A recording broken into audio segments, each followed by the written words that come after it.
Donc il va vivre dans un autre monde. Par exemple, à l'intérieur de lui, au plus profond de son être, il rêvait. Il rêvait de choses, c'est-à-dire de quoi? De la femme idéale. Et elle rêvait de l'homme idéal. Mais dans le fond, ils ne se sont jamais rencontrés. On se parle par ombre interposée. Parce que la part de subjectivité est très importante. Rares sont les êtres qui parviennent à être objectifs, c'est-à-dire à regarder les choses telles qu'elles sont. Et rares sont les êtres qui parviennent à être objectifs dans le subjectif. La vidéo que vous vous apprêtez à regarder est un extrait de cours issu de la masterclass L'avènement de l'homme-ange. Si vous voulez en savoir plus, vous trouverez toutes les informations en description. Un mari et sa femme. Et c'est dans l'ancien temps. C'est-à-dire qu'ils vivent ensemble longtemps. Ce qui est la bonne méthode. D'accord? Et la mauvaise méthode est de changer. Il faut quand même que les choses soient dites. Je sais qu'on veut être libre. Il y a une différence entre être libre et déchaîné. L'homme et la femme, admettons. Ils se voient, c'est objectif. Objectif. Ils vivent ensemble, c'est objectif. Qu'est-ce qui se passe? L'homme passe par la tombe. C'est-à-dire que sa pierre tombe. Ok? Admettons que cet homme, il avait une vision spirituelle du monde.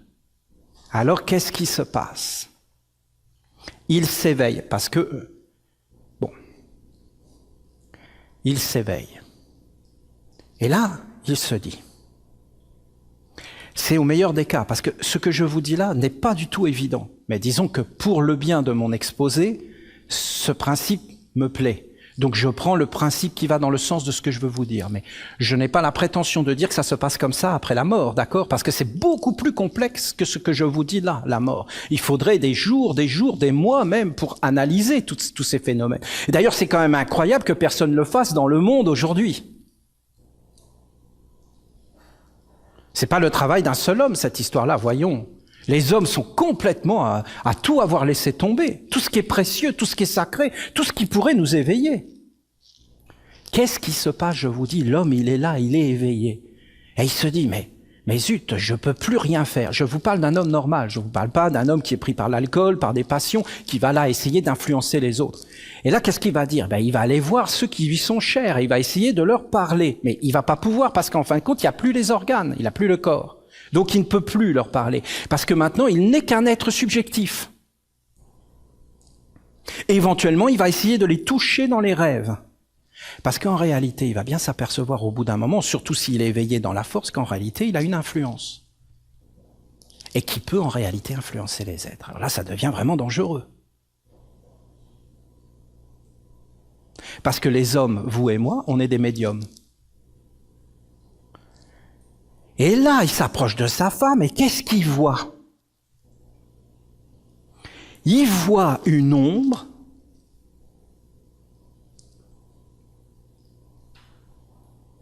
et sa femme parle à cette ombre et l'appelle « chérie, mon amour ».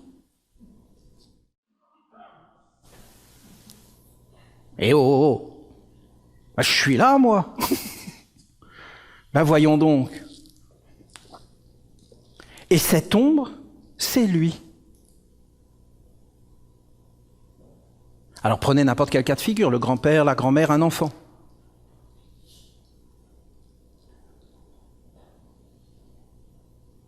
Mais alors je suis quoi, moi? Et qu'est-ce qu'est cette ombre?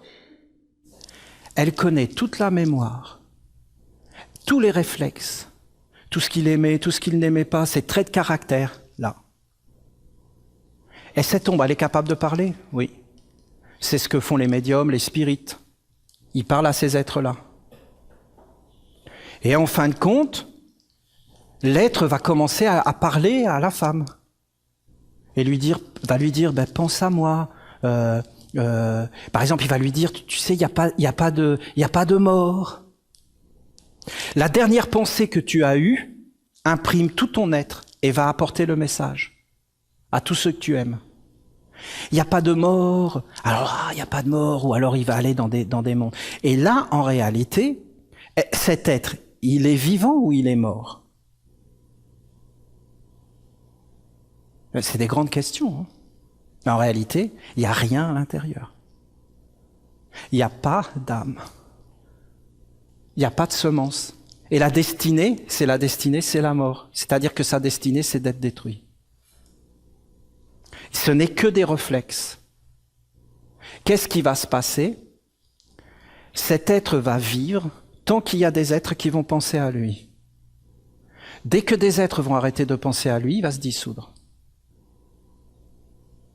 Par exemple, Napoléon. Lui, il continue à vivre. Alexandre le Grand continue à vivre. Donc il est vivant. Non. Il est plus rien. Et les hommes vivent avec des ombres. Et nourrissent des ombres. Et d'ailleurs, leur histoire, c'est l'histoire des ombres. Alors, qu'est-ce que va faire cet être? C'est un être idéal, on est bien d'accord. Hein, je ne dis pas que ça se passe, c'est très important. Que ça ne devienne pas un dogme, ce que je vous dis. Qu'est-ce que va faire cet être? Il va se dire, il n'y a plus rien pour moi dans ce monde. Il n'y a plus rien pour moi. Je ne peux plus rien faire. Là, il y a une espèce d'ombre qui est même pas moi, qui me connaît par cœur, qui est tous mes réflexes. Mais qui je suis, moi, dans toute cette histoire-là? Et en fin de compte, qu'est-ce qui va se passer? L'être, il va mourir à la terre. Et il va entrer dans un autre monde, c'est-à-dire ici. Et là, il va vivre. Mais comment il va vivre? Il va être là, il aura oublié tout. Il aura oublié qu'il existait sur la terre, parce que la mémoire est restée là. Vous entendez? La mémoire, elle est là. Quelle est la mémoire qui t'anime? Est-ce que c'est la mémoire de Dieu? Est-ce que c'est la mémoire de ton âme ou est-ce que c'est des réflexes? Est-ce que tu vis ou est-ce que tu es vécu par des mondes de tes grands-pères, de tes grands-mères, de la société, de tout ce qu'on a mis en toi, des peurs, des besoins, des manques, des choses qui viennent du corps? Donc il va vivre dans un autre monde. Par exemple, à l'intérieur de lui, au plus profond de son être, il rêvait. Il rêvait de choses, c'est-à-dire de quoi? De la femme idéale. Et elle rêvait de l'homme idéal. Mais dans le fond, ils ne se sont jamais rencontrés. On se parle par ombre interposée. Parce que la part de subjectivité est très importante. Rares sont les êtres qui parviennent à être objectifs, c'est-à-dire à regarder les choses telles qu'elles sont. Et rares sont les êtres qui parviennent à être objectifs dans le subjectif, c'est-à-dire à être clairs. Bon. Comment ça se passe? Mais l'être, il va se retrouver par exemple avec une maison, tout ce qu'il aimait faire, il va se retrouver là. Il va se poser des questions. Mais non. Il va se dire quoi? Ça a toujours été là, j'ai toujours vécu comme ça. Il va même pas se rappeler qu'il vivait une autre vie. Moi, j'ai des enfants, mes enfants, pour eux, je suis leur papa. Ils se posent pas de questions. J'ai toujours été leur papa, j'ai toujours été là, je serai toujours là. Ils rêvent. Ils ont oublié qui ils sont. Et ils sont en train d'être formés. C'est-à-dire, ils s'identifient. Je suis un garçon, je suis comme ça. Les gens disent que je suis gentil, je suis gentil. Les gens disent que je suis méchant, je suis méchant. Les gens disent que je suis bien élevé, je suis bien élevé. Les gens disent que je suis mal élevé, je suis mal élevé. À partir de ce moment-là, je vais attirer à moi des forces ataviques qui m'attendent, parce que qui se ressemble, s'assemble. Qui vont créer mon corps pour vivre à travers moi. Mais c'est pas moi qui vis. Une fois que j'aurai épuisé mon rêve, je vais en avoir marre. Je vais me dire, ça va, c'est toujours la même chose. La vie, dans le fond, n'est pas bien passionnante. Et donc, je vais dormir de plus en plus longtemps. Je vais dormir 10 ans, après je vais dormir 100 ans, après je vais dormir 500 ans. Donc ça fait des énormes siestes. Et puis au bout d'un moment, je vais vraiment en avoir plus d'intérêt, puisque rien bouge. C'est une lassitude. Donc je vais m'endormir et je vais plus me réveiller. Et en réalité, je vais être dans un nouveau corps. Et l'ancienne ombre de moi-même, je la verrai de l'extérieur. Et si je me mets à la voir, je me dirai, c'est pas possible, j'étais ça, moi. Oh là là, mais j'étais vraiment pas très évolué. Je suis à moi-même mon propre témoin.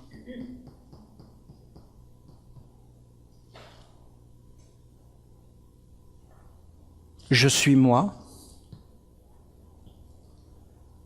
celui qui témoigne de moi. J'ai passé les mondes de la mort. Je suis un éveillé.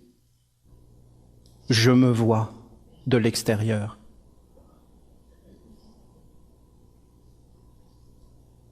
Et je suis un avec le Père, c'est-à-dire l'ange. Et ce n'est pas moi qui agis, mais c'est le Père qui agit à travers l'instrument, coupe, calice pur pour le Christ, pour Dieu, pour le messager. Si le messager de Dieu vit en moi, je suis le messager de Dieu. Qui je suis, le messager de Dieu? Qui je suis? Une ombre. Le messager du monde des hommes. Je donne ma puissance à qui? Au monde des hommes, la mort, l'ombre. Je suis l'ombre de moi-même. Je donne la puissance à Dieu.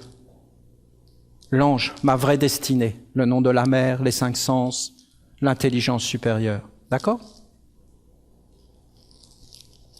Bon. Allez, parlons vrai. C'est facile ou c'est difficile? C'est extraordinairement difficile. D'accord? Parlons vrai. Vous savez pourquoi c'est difficile? Parce que nous sommes vraiment possédés. Et nous sommes vraiment vécus. Et c'est vraiment pas nous qui vivons. Et il y a vraiment un monde là qui nous imprègne et qui nous dit qui on est. Et toute notre vie, on s'identifie à cette chose qui n'est pas nous. Et on est persuadé que c'est nous. J'ai pas arrêté de vous le dire, hein. Il n'y a pas d'homme méchant. Ça n'existe pas. Vous avez que des hommes qui sont persuadés d'être dans le vrai, même quand ils commettent des crimes abominables. Et si vous les écoutez parler, qu'ils vous ouvrent leur cœur, ils vous diront « j'ai fait ça à cause de ça, à cause de ça, à cause de ça ». Et il y a toujours des raisons. Et il y a toujours une intelligence derrière, et il y a toujours des justifications. Les êtres ne sont pas éveillés. Ils vivent dans des mondes subjectifs. Ils se font des idées. Bonjour à tous, j'espère que cet extrait de conférence vous a plu. Moi, je m'appelle Thomas Cahuzac et c'est moi qui vais fouiller dans les archives de la nation essénienne pour trouver ces passages d'Olivier Manitara que je trouve pertinents pour vous, pour participer à votre chemin. Donc cet extrait-là fait partie d'un corpus d'enseignement qui est disponible sous la forme de formation sur le site du Cercle essénien. Donc à l'heure où cette vidéo sort, il y a une offre qui propose les bases de l'enseignement essénien, donc un ensemble de 3 formations d'Olivier Manitara qui est à un tarif intéressant. Donc je vous laisse aller regarder tout ça, le lien est dans la description. Je vous embrasse, je vous souhaite une belle fin de journée et à bientôt pour de prochains enseignements.